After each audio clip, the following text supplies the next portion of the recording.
Bermuda triangle, ये नाम सुनते ही दिमाग में क्या आता है? डर, रहस्य, है ना? दशकों से यही सुनते आए हैं हम सब कि यहाँ जहाज गायब हो जाते हैं, प्लेन का कोई नामो निशान नहीं मिलता।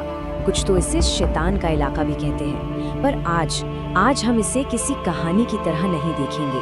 नहीं, आज हम इसे एक केस फाइल की तरह खोलेंगे और इसकी एक एक परत का विश्लेषण करेंगे। और ऐसा हम क्यों कर रहे हैं? क्योंकि कभी कभी जो सच होता है ना, वो कहानी से कहीं ज्यादा खतरनाक निकलता है। तो सवाल सीधा सा है, क्या यहाँ वाकई कोई सुपरनैचुरल ताकत है, कोई अलौकिक शक्ति, या फिर ये सब बस एक के बाद एक हुई भयानक गलतियों का नतीजा है?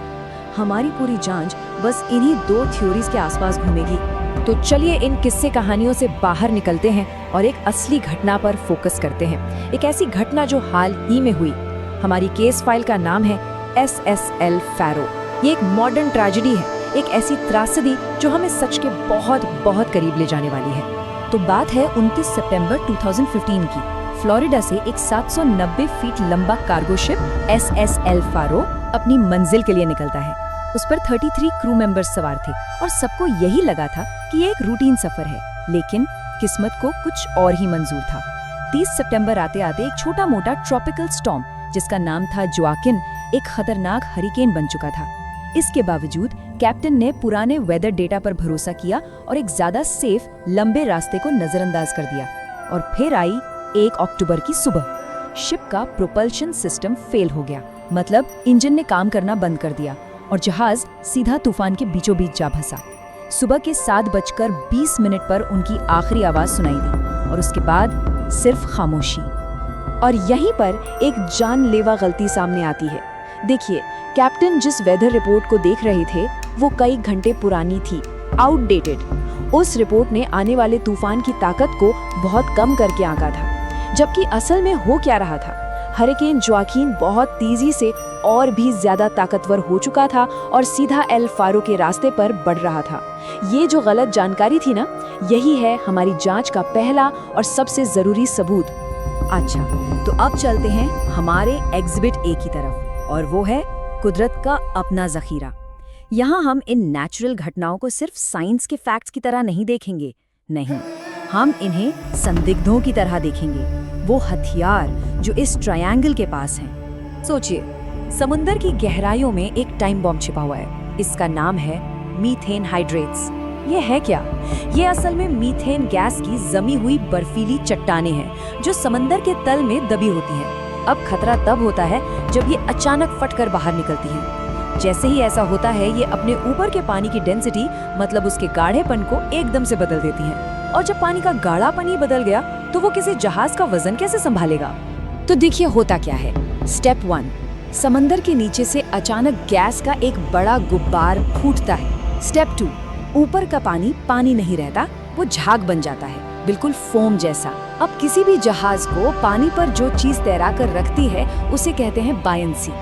लेकिन इस झाग वाले पानी में वो बायंसी लगभग 0 हो जाती है। स्टेप 3, जहाज अचानक अपनी तैरने की ताकत खो देता है। और स्टेप 4, बिना किसी वार्निंग के वो पलक झपकते ही नीचे चला जाता है। सोचिए, जैसे आप किसी जहाज को कोक या सोडा की बोतल में तैराने की कोशिश कर रहे हो, बिल्कुल वैसा ही। 100 फीट, ये ऊंचाई किसी 10 मंजिला इमारत जितनी ऊंची।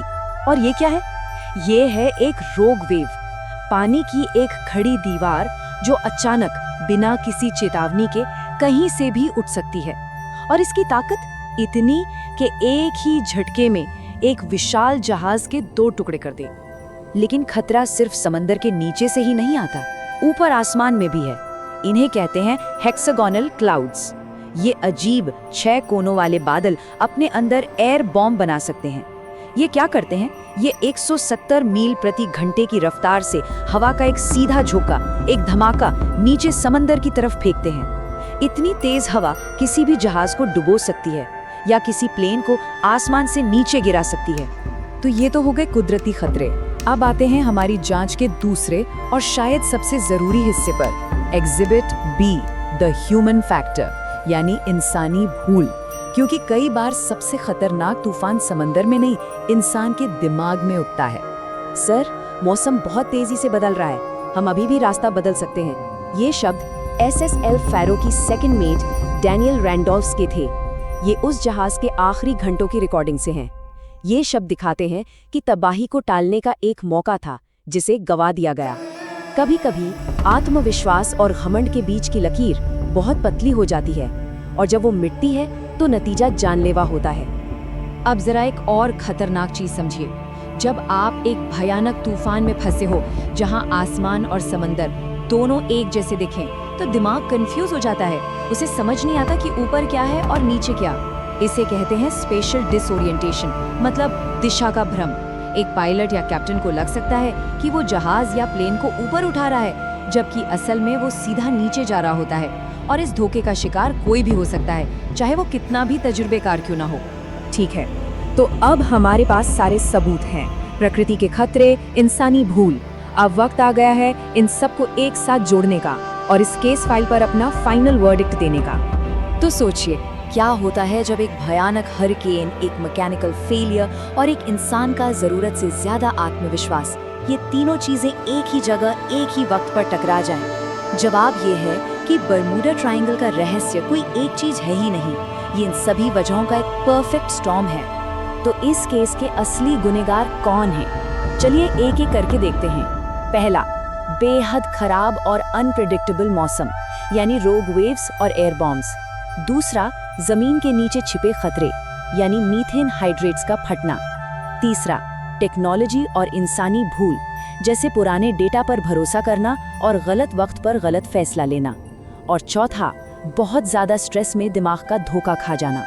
तो बात साफ है, बर्मुडा ट्रायंगल कोई रहस्यमयी जगह नहीं है, ये एक सिचुएशन है, एक ऐसा सिनारियो जहां ये सारे खतरे मिलकर एक जानलेवा कॉकटेल बना देते हैं। तो क्या इसका मतलब है कि हमने रहस्य को सुलझा लिया, या हमने बस एक और भी ज्यादा डरावनी सच्चाई को बेनकाब किया है? शायद असली सच्चाई यही है कि कुदरत की ताकत और इंसान की गलतियां ये किसी भी भूत प्रेत की कहानी से कहीं ज्यादा खौफनाक है। क्यों? क्योंकि ये असली है।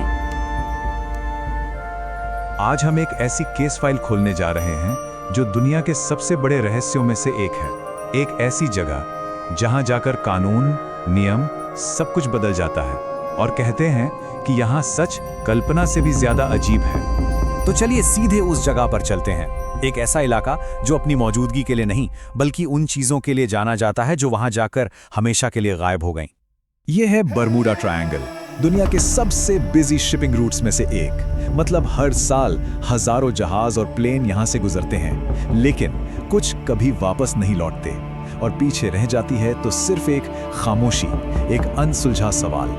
देखिए, ये जो रहस्य है ना, ये किसी कहानी या थ्योरी से शुरू नहीं होता। इसकी शुरुआत होती है असली घटनाओं से, एक ऐसे पैटर्न से जो सदियों से चला आ रहा है और सच कहूं तो आज भी थमा नहीं है। आइए इस केस की 3 सबसे अहम फाइलों को जरा गौर से देखते हैं। यही वो 3 मामले हैं जो इस पूरे रहस्य की नींव है। बात है मार्च 1918 की। USS साइक्लोप्स, ये कोई छोटा मोटा जहाज नहीं था। 542 फीट लंबा अमेरिकी नेवी का एक बहुत बड़ा जहाज, अपने वक्त के सबसे बड़े जहाजों में से एक, और उस पर सवार थे 306 लोग। और फिर वो गायब हो गया। कोई SOS नहीं, कोई इमरजेंसी सिग्नल नहीं, कुछ भी नहीं, एक भी सुराग नहीं छोड़ा। सोचिए, नेवी का इतना बड़ा जहाज और ऑफिशियल स्टेटमेंट क्या आता है कि उस जहाज का क्या हुआ ये सिर्फ भगवान और समंदर जानते हैं। आज तक उसका एक टुकड़ा भी नहीं मिला। ठीक 3 साल बाद 1921 में एक और अजीब घटना हुई। इस बार जहाज गायब नहीं हुआ बल्कि मिला, पर जिस हालत में मिला वो गायब होने से भी ज्यादा डरावना था। जहाज जमीन पर फंसा हुआ मिला, अंदर कोई नहीं था, एक भी इंसान नहीं। सबसे अजीब बात, मेजों पर खाना लगा हुआ था जैसे अभी अभी परोसा गया हो, पर उसे खाने वाला कोई नहीं था। ऐसा लगा जैसे सब लोग खाना खाते खाते बस हवा में गायब हो गए। लेकिन बर्मुडा ट्रायंगल की जो कहानी सबसे ज्यादा मशहूर हुई, जिसने इस रहस्य को पूरी दुनिया में फैला दिया, वो थी 1945 की फ्लाइट 19 की कहानी। एक साथ पांच अमेरिकी नेवी के बॉम्बर प्लेन एक ट्रेनिंग मिशन पर निकले और गायब हो गए। उनके फ्लाइट लीडर थे चार्ल्स टेलर। उनके आखिरी रेडियो मैसेज में एक अजीब सी घबराहट थी। वो कह रहे थे कि उनके कंपास काम नहीं कर रहे, कि वो पूरी तरह भटक चुके हैं। और फिर रेडियो पर खामोशी छा गई, हमेशा के लिए। कहानी यहीं खत्म नहीं हुई। इससे भी अजीब बात तो ये थी कि इन 5 प्लेन्स को खोजने के लिए जो रेस्क्यू प्लेन भेजा गया वो भी गायब हो गया। मतलब उन्हें ढूंढने गए 13 लोग भी उसी रहस्य में समा गए एक ही दिन में। तो जब इतने सारे लोग और जहाज, प्लेन गायब होने लगे तो जाहिर है जांच शुरू हुई। और ये इन्वेस्टिगेशन 2 बिल्कुल अलग-अलग दिशाओं में बट गई। एक रास्ता वो था जो जवाब साइंस में ढूंढ रहा था, और दूसरा रास्ता उन दुनियाओं की तरफ गया जो हमारी समझ से बिल्कुल परे हैं। तो सवाल यही उठता है कि इन घटनाओं को देखा कैसे जाए? क्या इन्हें साइंस और लॉजिक के दायरे में रहकर समझा जाए, या फिर ये मान लिया जाए कि कुछ ताकतें हैं जो हमारे विज्ञान के नियमों से नहीं चलती? तो पहले साइंटिफिक थ्योरीज की बात करते हैं। क्या इसका जवाब यही हमारी धरती पर ही छिपा है? जो पहली थ्योरी है वो हमें समंदर की गहराइयों में ले जाती है। तो इन थ्योरीज को कहना है कि ये जगह कोई शापित नहीं है, बल्कि ये एक तरह का परफेक्ट स्टॉर्म है। मतलब यहाँ पर कुछ बहुत ही अजीब और खतरनाक नेचुरल चीजें एक साथ होती हैं, जैसे कि अचानक उठने वाली 100 फीट ऊंची लहरें या कंपास को बेकार कर देने वाली मैग्नेटिक गड़बड़ियां। सब मिलकर इसे एक जानलेवा जाल बना देते हैं। लेकिन क्या हो अगर जवाब हमारी साइंस की किताबों में है ही नहीं? अब हम उस तरफ कदम बढ़ाते हैं जहां लॉजिक पीछे छूट जाता है, और शुरू होती हैं वो बातें जो सुनने में अविश्वसनीय लगती हैं। जो सबसे मशहूर थ्योरी है वो इन घटनाओं को जोड़ती है अटलांटिस के खोए हुए शहर से। जी हाँ, वही अटलांटिस। क्या ऐसा हो सकता है कि समंदर के नीचे आज भी कोई पुरानी एडवांस टेक्नोलॉजी एक्टिव हो, जिसकी ऊर्जा इन जहाजों और विमानों के सिस्टम को फेल कर देती हो? ये थ्योरीज कहती हैं कि ये सिर्फ हादसे नहीं है, ये किसी अनजान ताकत का काम है। कुछ लोग मानते हैं कि वहां एलियंस का अंडर वाटर बेस है। कुछ कहते हैं कि वो जगह टाइम और स्पेस में एक पोर्टल है, एक दरवाजा जो दूसरी दुनिया या दूसरे वक्त में खुलता है। तो हमने सबूत देखे, हमने साइंटिफिक और दूसरी थियरीज भी देखी, और नतीजा ये कि ये केस फाइल आज भी खुली है। सवाल बहुत हैं, पर पक्का जवाब एक भी नहीं। हाँ, साइंस की कुछ बातें कुछ घटनाओं पर फिट बैठती हैं, लेकिन वो इस एक सवाल का जवाब नहीं दे पाती कि आखिर मलबा कहाँ जाता है। इतने बड़े बड़े जहाज, इतने प्लेन्स, वो बस गायब हो जाते हैं जैसे कभी थे ही नहीं। तो क्या बरमूडा ट्रायंगल बस एक मिथक है, एक ऐसी कहानी जो समंदर के खतरों, तूफानों और इंसानी गलतियों से मिलकर बनी है? हो सकता है ये सिर्फ अफवाहों और किस्सों का एक जाल हो जिसे वक्त ने और भी गहरा बना दिया है। लेकिन फिर उन घटनाओं का क्या जिनका कोई जवाब ही नहीं है? इतनी सारी अनसुलझी गुत्थियां या आसान जवाबों को मानने से इनकार करती हैं। हर बार जब लगता है कि पहेली सुलझ गई, एक नया सवाल सामने आकर खड़ा हो जाता है। और सच यही है, दशकों की रिसर्च और इन्वेस्टिगेशन के बाद भी कोई भी भरोसे के साथ ये नहीं कह सकता कि बरमूडा ट्रायंगल में आखिर होता क्या है। ये एक ऐसा रहस्य है जिसे आज की दुनिया भी सुलझा नहीं पाई है। और ये सब हमें एक आखिरी सवाल पर लाके छोड़ देता है। अगर कभी मौका मिले तो क्या कोई वहां जाने की हिम्मत करेगा? क्या हम अपनी जानी पहचानी सेफ दुनिया में रहना पसंद करेंगे, या फिर उस गहरे अनजाने रहस्य की तरफ खींचे चले जाएंगे? बरमूडा ट्रायंगल ये सिर्फ एक नाम नहीं है, ये एक एहसास है, एक डर, एक सवाल, एक ऐसी जगह जहां आकर लगता है कि विज्ञान के सारे नियम खत्म हो जाते हैं और यहीं से शुरू होती हैं कहानियां। तो चलिए इस रहस्य की परतों को खोलते हैं और जानते हैं इन सारी कहानियों के पीछे क्या है। हम इंसानों की एक आदत, जब हमें किसी चीज का जवाब नहीं मिलता तो हम उसके लिए एक कहानी गढ़ लेते हैं। बरमूडा ट्रायंगल की कहानी भी कुछ ऐसी ही है। तो इस पड़ताल की शुरुआत करते हैं एक ऐसी घटना से जिसने इस रहस्य को और भी गहरा कर दिया। एक ऐसी घटना जो पहली नजर में किसी भी लॉजिक को, किसी भी तर्क को चुनौती देती है। ये बात है साल 1970 की। एक पायलट थे, ब्रूस गर्नन, एक रूटीन फ्लाइट पर थे। आसमान बिल्कुल साफ, और फिर अचानक कुछ बहुत अजीब हुआ। जैसा उन्होंने बताया, मेरे सामने एक सुरंग जैसी चीज बन गई, बादलों की एक गोल दीवार। ऐसा लगा जैसे वो किसी वर्टेक्स के अंदर जा रहे हों। उस सुरंग के अंदर हर तरफ बस एक अजीब चमकीली धुंध थी, न कोई आसमान न जमीन, कुछ नहीं। गर्नन ने इसे नाम दिया इलेक्ट्रॉनिक फॉग। इस फॉग के अंदर उनके प्लेन के सारे इंस्ट्रूमेंट्स, कंपास, सब कुछ पागल हो गया और वक्त जैसे रुक सा गया। लेकिन सबसे हैरान करने वाली बात तो तब हुई जब वो उस सुरंग से बाहर निकले। उन्होंने पाया कि करीब 100 मील का सफर, जो आमतौर पर 75 मिनट में पूरा होता था, वो सिर्फ 30 मिनट में तय हो गया था। तो लगभग 45 मिनट कहाँ गायब हो गए? गार्नन का ये अनुभव एक बहुत बड़ा सवाल खड़ा करता है। क्या ये सच में एक टाइम पोर्टल था, या फिर किसी दूसरी दुनिया में जाने का कोई दरवाजा, या ये सब सिर्फ एक वहम था? गार्नन की कहानी अकेली नहीं थी। इसने तो बस उन कहानियों के जाल को और मजबूत कर दिया जो पहले से ही इस इलाके के बारे में चल रही थी। चलिए देखते हैं कि वो कहानियां क्या हैं। यहाँ पर 2 थ्योरीज सबसे ज्यादा पॉपुलर हैं। पहली कि समंदर के नीचे अटलांटिस का खोया हुआ शहर है और उसके पावरफुल एनर्जी क्रिस्टल्स आज भी जहाजों और प्लेन्स को अपनी तरफ खींच लेते हैं। और दूसरी थ्योरी, वो तो और भी दिलचस्प है, कि ये जगह एलियंस का एक पोर्टल है जहाँ से वो आते जाते हैं। लेकिन सोचने वाली बात है कि अगर ये सब सिर्फ कहानियां हैं, तो ये शुरू कहाँ से हुई? किसने इस डर का बाजार बनाया? अब हम इस जांच को उन लोगों की तरफ मोड़ते हैं जिन्होंने इस मिथक को गढ़ा और पूरी दुनिया में फैला दिया। पता है, ये रहस्य कोई हजारों साल पुराना नहीं है। इसकी शुरुआत हुई 1964 में, जब विंसेंट गैडिस नाम के एक लेखक ने एक मैगजीन आर्टिकल में पहली बार बरमूडा ट्रायंगल शब्द का इस्तेमाल किया। लेकिन इस आग को हवा दी चार्ल्स बर्लिट्ज ने, जिनकी 1974 में आई सनसनीखेज किताब ने इस मिथक को दुनिया के कोने-कोने तक पहुंचा दिया।